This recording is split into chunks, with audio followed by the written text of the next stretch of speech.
আসসালামু আলাইকুম।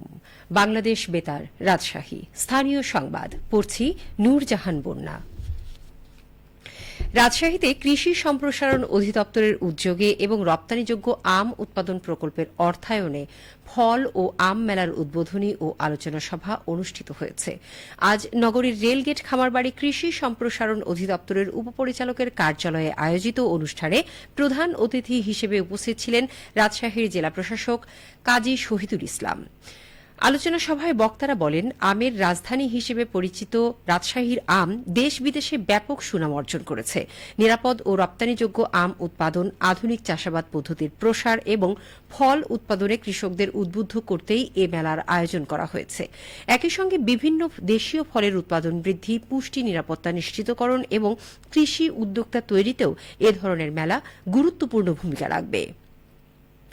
অনুষ্ঠানে কৃষি বিভাগের কর্মকর্তা, কৃষক, আম চাষী, উদ্যোক্তা এবং বিভিন্ন শ্রেণী পেশার মানুষ অংশগ্রহণ করেন। মেলায় বিভিন্ন জাতের আম ও মৌসুমী ফলের প্রদর্শনী, কৃষি প্রযুক্তি প্রদর্শন এবং কৃষকদের জন্য তথ্য সেবা প্রদান করা হয়। জাতীয় ভিটামিন এ প্লাস ক্যাম্পেইন উপলক্ষে চাঁপাইনবাবগঞ্জে অবহিতকরণ সভা অনুষ্ঠিত হয়েছে। আজ সকালে চাঁপাইনবাবগঞ্জ সিভিল সার্জনের সম্মেলন কক্ষে এই অবহিতকরণ সভা অনুষ্ঠিত হয়। Civil surgeon doctor Mohammad Shahabuddin জানান, জাতীয় ভিটামিন এ প্লাস ক্যাম্পেইন উপলক্ষে আগামী ২৮শে জুন চাঁপাইনবাবগঞ্জ জেলায় ২,34,০০০ শিশুকে এ প্লাস ক্যাপসুল খাওয়ানো হবে। তিনি জানান, ৬ থেকে ১১ মাস বয়সী ২৮,৭০৮ শিশুকে এবং ১২ থেকে ৫৯ মাস বয়সী ২,০৫,৯০৯ জন শিশুকে এ প্লাস ক্যাম্পেইন ভিটামিন ক্যাপসুল খাওয়ানো হবে। এজন্য ১,২০৪টি কেন্দ্রে ২,৪১২ জন কর্মী দায়িত্ব পালন করবেন। তবে পূর্বে যে সকল শিশুকে ক্যাপসুল খাওয়ানো হয়েছে তাদের ৪ মাস পার না হলে এই ক্যাপসুল খাওয়ানো হবে না বলে জানানো হয়। এ সময় সিভিল সার্জন অফিসের মেডিকেল অফিসার ড রাকিবুল ইসলাম, সদর উপজেলা স্বাস্থ্য ও পরিবার পরিকল্পনা কর্মকর্তা তৌহিদুল ইসলাম, শিবগঞ্জ উপজেলা স্বাস্থ্য ও পরিবার পরিকল্পনা কর্মকর্তা ডাক্তার নাজির আহমেদ উপস্থিত ছিলেন। এদিকে জাতীয় ভিটামিন এ প্লাস ক্যাম্পেইন উপলক্ষে সিরাজগঞ্জে প্রেস ব্রিফিং অনুষ্ঠিত হয়েছে। আজ সিভিল সার্জন কার্যালয়ের সম্মেলন কক্ষে প্রেস ব্রিফিংটি অনুষ্ঠিত হয়। প্রেস ব্রিফিংয়ে ভিটামিন এ প্লাস ক্যাম্পেইন বিষয়ে বিস্তারিত তথ্য তুলে ধরে সিরাজগঞ্জের civil surgeon doctor Nurul Amin বলেন, ভিটামিন এ প্লাস ক্যাম্পেইন আগামী ২৮শে জুন অনুষ্ঠিত হবে সকাল ৮টা থেকে ৪টা পর্যন্ত। এই ক্যাম্পেইনের আওতায় সিরাজগঞ্জের ২,১২৬টি টিকা কেন্দ্রে ৬ থেকে ১১ মাস বয়সী ৫৩,৪১৭ জন ও ১২ থেকে ৫৯ মাস বয়সী ৪,১৩,৬৮৬ শিশুকে ভিটামিন এ প্লাস ক্যাপসুল খাওয়ানো হবে। ভিটামিন এ প্লাস ক্যাম্পেইন সফল করতে ব্যাপক প্রচার চালাতে গণমাধ্যম কর্মীদের আহ্বান জানান সিভিল সার্জন।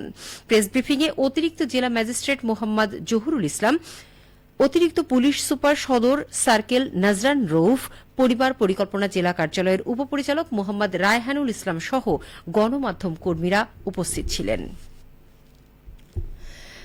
পরিবেশ রক্ষা ও তরুণ সমাজের শারীরিক সচেতনতা বৃদ্ধির লক্ষ্যে রাজশাহীতে আয়োজিত হতে যাচ্ছে run for Padma save the Ganga শিরোনামে ৭.৫ কিলোমিটার মিনি ম্যারাথন দৌড়। আগামীকাল ভোর ৬টায় নগরীর ঐতিহ্যবাহী লালন শাহ মুক্ত মঞ্চ থেকে এই ম্যারাথনটি শুরু হবে। পরিবেশবাদী ও স্বেচ্ছাসেবী সংগঠনসমূহের সম্মিলিত উদ্যোগে আয়োজিত এই মেগা ইভেন্টের উদ্বোধন করবেন রাজশাহী সিটি কর্পোরেশনের প্রশাসক মোহাম্মদ মাহফুজুর রহমান রিটন। আয়োজক কমিটির পক্ষ থেকে জানানো হয়েছে, পদ্মা নদীর পরিবেশগত ভারসাম্য রক্ষা এবং আন্তর্জাতিক নদীগুলোর ন্যায্য হিস্যার দাবিতে জনসচেতনতা তৈরি করাই এই ম্যারাথনের প্রধান লক্ষ্য। ম্যারাথনটি লালন শাহ মুক্ত মঞ্চ থেকে শুরু হয়ে টি বাঁধ, পুলিশ লাইন্স, সিএনবি মোড় এবং ফায়ার সার্ভিস মোড় হয়ে পুনরায় লালন শাহ মুক্ত মঞ্চে এসে শেষ হবে। এদিকে জাতীয় পর্যায়ের প্রাথমিক বিদ্যালয় গোল্ড কাপ ফুটবল টুর্নামেন্টে টানা দ্বিতীয়বারের মতো চ্যাম্পিয়ন পাবনার সাঁথিয়ার জোরগাছা ইউনাইটেড সরকারি প্রাথমিক বিদ্যালয়কে সংবর্ধনা প্রদান করা হয়েছে। জেলা প্রশাসনের উদ্যোগে আজ সকালে পাবনা জেলা প্রশাসক কার্যালয়ের সম্মেলন কক্ষে এই সংবর্ধনা প্রদান করা হয়। জেলা প্রশাসক আমিনুল ইসলামের সভাপতিত্বে সংবর্ধনা অনুষ্ঠানে উপস্থিত ছিলেন অতিরিক্ত জেলা প্রশাসক সার্বিক মোহাম্মদ মনিরুজ্জামান ও অতিরিক্ত জেলা প্রশাসক উম্মে তাবাসসুম। এ সময় জেলা প্রশাসক খুদে শিক্ষার্থীর বক্তব্য শোনেন এবং দিক নির্দেশনামূলক বক্তব্য রাখেন। পরে তাদের সংবর্ধনা প্রদান করা হয়। এ সময় জেলা প্রশাসনের পক্ষ থেকে আর্থিক সহযোগিতাও করা হয়। সব শেষে আবহাওয়া। আজ দুপুর 2টায় রাজশাহীতে তাপমাত্রা ছিল 35 ডিগ্রি সেলসিয়াস। এ সময় বাতাসে আপেক্ষিক আর্দ্রতার পরিমাণ ছিল 68%। রাজশাহী ও পার্শ্ববর্তী এলাকায় আজ সূর্যাস্ত সন্ধে 6টা 57 মিনিটে। সংবাদ শেষ হলো। আমাদের পরবর্তী সংবাদ বিকেল 4টা 5 মিনিটে।